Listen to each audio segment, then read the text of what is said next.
चलिए बड़ी खबर आपको बता दें, राजस्थान की 13 सीटों पर कल मतदान होना है। सुबह 7 बजे से शाम 6 बजे तक वोटिंग चलेगी। 13 लोकसभा में बनाए गए हैं 28,000 मतदान केंद्र। प्रशासन ने मतदान के लिए चाक चौबंद बंदोबस्त कर दिए हैं।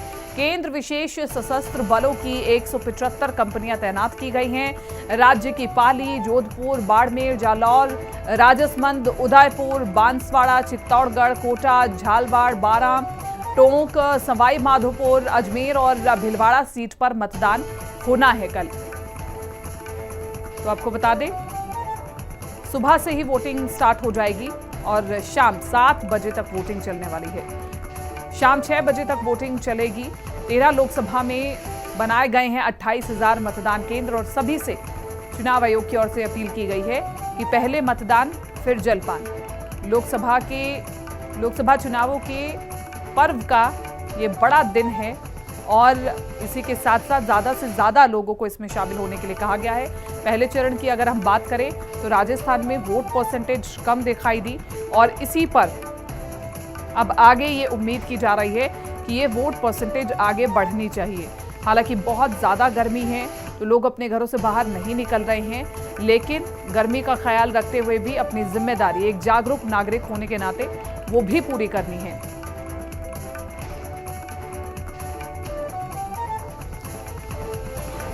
हमारे साथ जयपुर से विष्णु हमारे सहयोगी बने हुए हैं लाइव ज्यादा जानकारी के लिए।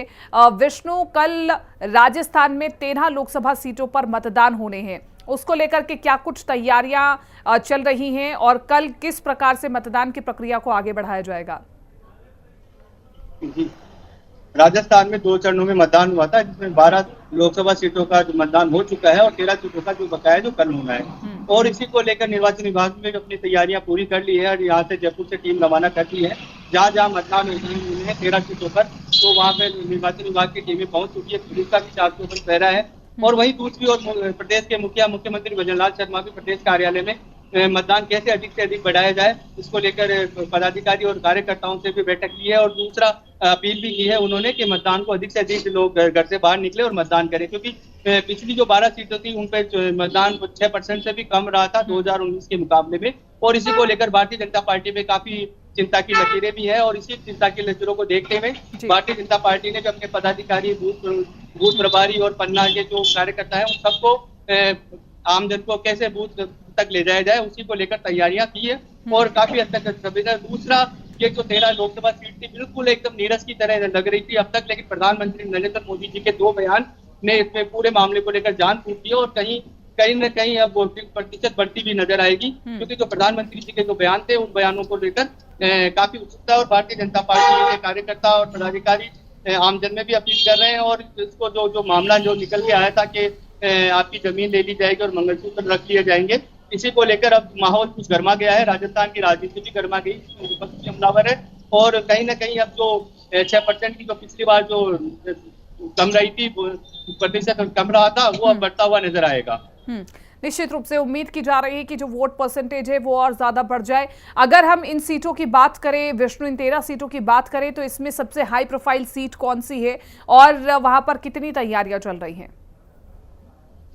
इन 13 सीटों में सबसे ज्यादा हाई प्रोफाइल सीट जो त्रिकोणीय मुकाबला अगर मान सकते हैं तो ये बाड़मेर जैसलमेर की सीट होगी, जिसमें रविंद्र भाटी जो शिव से विधायक है और उन्होंने निर्दलीय ताल ठोककर इस मामले को गरमा दिया, जहाँ भारतीय जनता पार्टी की तरफ से कैलाश चौधरी केंद्रीय मंत्री भी हैं और लोकसभा से प्रत्याशी भी है। और वहीं कांग्रेस ने भी उम्मीदवार राम बेनीवाल जो कि आरएलपी के थे और आरएलपी से गठबंधन करके और आरएलपी से गठबंधन कर आरएलपी का समर्थन लिया है और कांग्रेस से इसको उम्मीदवार राम बेनीवाल को उतारा है, जो कि प्रशासनिक अधिकारी थे। तो और पिछली बार भी वो वोटों में काफी कम चुनाव से आ रहे थे, तो इसी को लेकर तीनों ही बराबर की टक्कर देते हुए नजर आते हैं, जिसमें रविंद्र सिंह भाटी की भी आमजन जो है सभा वगैरह जो जुलूस निकालते हैं तो उसमें काफी आमजन की भीड़ देखी गई है। तो कहीं ना भारतीय जनता पार्टी और कांग्रेस दोनों सहमे हुए हैं रविंद्र भाटी को लेकर, तो सबसे ज्यादा हाई प्रोफाइल सीट यही है, बाड़मेर सीट ही नजर आती है। ठीक है विष्णु, बहुत बहुत शुक्रिया तमाम इस जानकारी के लिए और बातचीत के लिए। और आगे बढ़ रहे हैं, राजस्थान की राजनीति में बड़ा धमाका हुआ है। फोन टैप कांड पर लोकेश शर्मा ने कई बड़े खुलासे किए हैं। गहलोत के ओएसडी रहे लोकेश शर्मा ने कई राज खोले हैं। अशोक गहलोत पर फोन टेपिंग के आरोप लगाए हैं। खुद अशोक गहलोत के ओएसडी ने ये बड़े खुलासे किए हैं। विधायकों की खरीद फरोख्त का आरोप मड़ा है। राजस्थान में विधायकों के फोन टैपिंग के मामले का जिन एक बार फिर से बाहर निकल आया है। पूर्व मुख्यमंत्री अशोक गहलोत के ओएसडी रहे लोकेश शर्मा ने अशोक गहलोत पर फोन टैपिंग के गंभीर आरोप लगाए हैं। ये है हमारे पूर्व मुख्यमंत्री अशोक गहलोत जी और उनकी सच्चाई कि वो किस तरह अपने से जुड़े हुए व्यक्तियों को उपयोग में लेते हैं, अपने राजनीतिक फायदे के लिए उपयोग में लेते हैं और बाद में कैसे उनसे किनारा कर लेते हैं। मुझे कोई दिक्कत नहीं होती, जिस तरह से मुझे शुरुआत में कहा जाता था कि हम सुप्रीम कोर्ट तक जाएंगे, आप चिंता मत करो, तो उसके बाद क्यों बदल गए? क्यों उन्होंने इसके बारे में बातचीत करना बंद कर दिया? क्यों मुझे पूरी तरह से अकेला छोड़ दिया? क्यों कभी भी इस केस को लेकर कोई चर्चा क्यों नहीं की? क्योंकि सरकार बच गई थी। जिनको मुख्यमंत्री रहना था वो मुख्यमंत्री रहे, जिनको मंत्री बने रहना था वो मंत्री बने रहे और कार्यकाल पूरा हुआ। तो जब कार्यकाल पूरा हो गया तो उसके बाद कोई आवश्यकता ही नहीं बची कि अब इसके बारे में बात भी की जाए। तो मैं कहां जाऊंगा भाई, जिसके ऊपर इतना बड़ा केस लगा हुआ कि 2000 मार्च 2021 में दिल्ली में मेरे ऊपर जो केस दर्ज हुआ, पिछले 3 साल से लगातार मैं उसे झेल रहा हूं और मेरा परिवार उसे झेल रहा है। क्या बीतती होगी उन लोगों पर जब मैं सुबह 8 बजे क्राइम ब्रांच के ऑफिस में घुसता हूं और रात को 8 बजे निकलता हूं, मेरी कोई खैर खबर किसी को नहीं होती, ये तक पता नहीं होता कि मैं वहां किस स्थिति में हूं, क्या कर रहा हूं, मैं सकुशल हूं या नहीं हूं। तो इन सब चीजों की वजह से आज मजबूर होकर मुझे ये खुलासा करना पड़ रहा है कि ये कृत्य और ये काम मैंने नहीं किया।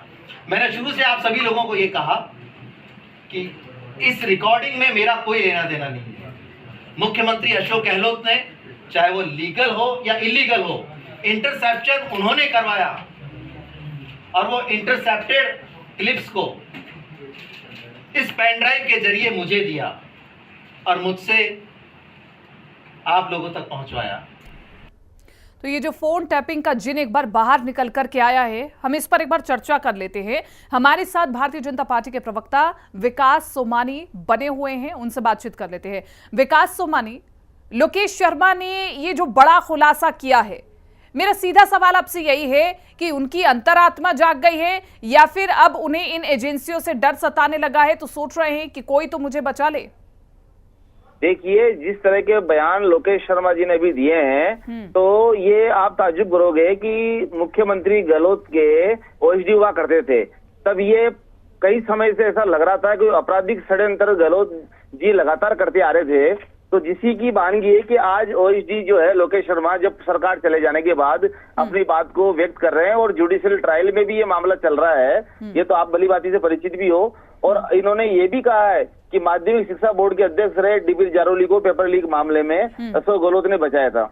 और जगह जगह जो स्थिति रही है, नहीं, आप मेरा सवाल नहीं समझे विकास सोमानी जी। मैं ये कह रही हूं कि एकदम से अंतरात्मा जग गई या फिर चुनावों से ठीक 2 दिन पहले याद आता है कि नहीं ये भी बड़ा खुलासा करना है। ये अंदर से अंतरात्मा जगी कहाँ? ये प्रेरणा मिली कहाँ से लोकेश शर्मा जी? ये अंतरात्मा इसलिए जगी इनकी क्योंकि इनको इस बात का महसूस हो गया कि जो आका इनको बचा रहे थे आपराधिक षड्यंत्रों में, वो सरकार चली गई है कांग्रेस की, जो राजस्थान में थी और आगे तक भी। अभी माननीय प्रधानमंत्री मोदी जी के नेतृत्व में भारतीय जनता पार्टी को 400 पार होने वाली है। ठीक है, मैं लौट रही हूँ आपके पास। ठीक है, आरसी चौधरी हमारे साथ मुख्य प्रवक्ता कांग्रेस पार्टी से भी बने हुए, उनका रुख कर लेते हैं। आरसी चौधरी, लोकेश शर्मा ने चुनावों से ठीक पहले ये बड़ा खुलासा करके कांग्रेस की साख पर सवाल खड़ा करने की कोशिश की है, क्या कहेंगे इस पर आप? देखिए, आपने जिक्र किया कि कांग्रेस की साख पे सवाल खड़े के लोकेश शर्मा जी कोई कांग्रेस के पदाधिकारी नहीं है, एक मुख्यमंत्री के ओएसडी हैं और ओएसडी के साथ में उनकी जो रिश्ते रहे उसके आधार पे उन्होंने जो कुछ कहा है वो निजी तौर पे उन्होंने कहा है, इसलिए कांग्रेस की शाख को कुछ नहीं है। दूसरा, भारतीय जनता पार्टी की जो प्रवक्ता अभी बोल रहे थे वो ये कह रहे थे कि डीपी जारोली जो पेपर लीक के मामले में भारतीय जनता पार्टी विपक्ष में रहते हुए किरोड़ी लाल मीणा जी और भारतीय जनता पार्टी के तमाम नेता आरोप लगाते थे। तो ये जरूर प्रदेश की जनता और प्रदेश का युवा जानना चाह रहा है कि क्या भारतीय जनता पार्टी उन युवाओं के भविष्य के साथ में छलावा कर रही है या ये जो आरोप और प्रत्यारोप राजनीतिक और निराधार थे। क्योंकि किरोड़ी मीणा जी अभी भी जो उसके डीजी हैं एसआईटी के उनसे मिले थे, जबकि मुख्यमंत्री विधानसभा में ये कह रहे थे कि हम आपके घर पे भेज देंगे। जब पार्टी के प्रदेश अध्यक्ष श्री डोटासरा जी ने विधानसभा में पूछा, इसलिए डबल इंजन की सरकार है। अब आप इन बेबसी और लाचारी से बच नहीं सकते। 4 महीने हो गए, लेकिन भारतीय जनता पार्टी के प्रवक्ता से ये जरूर मैं पूछना चाहूंगा, लोकेश शर्मा जिस ऑडियो की बात कर रहे हैं, जो केंद्रीय मंत्री गजेंद्र जी शेखावत साहब जोधपुर से आते हैं, उनका ऑडियो में जिक्र कर रहे हैं, तो क्या भारतीय जनता पार्टी सरकार को टॉपल करने के लिए, चुनी हुई सरकार को गिराने के लिए पैसे का लेन देन कर रही थी? क्या केंद्रीय मंत्री जनता की अदालत नहीं, ये बात तो ठीक है, ये बात तो ठीक है, लेकिन लोकेश शर्मा जी अभी ये तमाम बातें बोल रहे हैं, आपको लगता है कि ये जो प्रेरणा है ये भारतीय जनता पार्टी से आ रही है या फिर भारतीय जनता पार्टी में शामिल होने वाले हैं लोकेश शर्मा?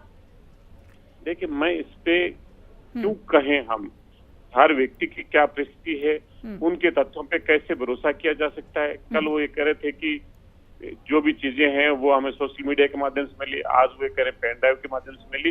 ये एक जांच का विषय हो सकता है। ठीक है, मैं एक आखिरी सवाल, ठीक है, मैं एक आखिरी सवाल विकास सोमानी जी से पूछ लेती हूँ। विकास, ठीक है, विकास सोमानी जी, क्योंकि लोकेश शर्मा ये कह रहे हैं कि मुझे 8-9 घंटे क्राइम ब्रांच की ऑफिस में लगातार बिठाया जाता है, मेरा परिवार किस परिस्थितियों से गुजर रही है सिर्फ मैं जानता हूँ। तो इन एजेंसियों के दबाव से बचने के लिए क्या वो अब ऐसा बोल रहे हैं और आपसे कोई उम्मीद है? भारतीय जनता पार्टी में शामिल तो नहीं होने वाले लोकेश शर्मा?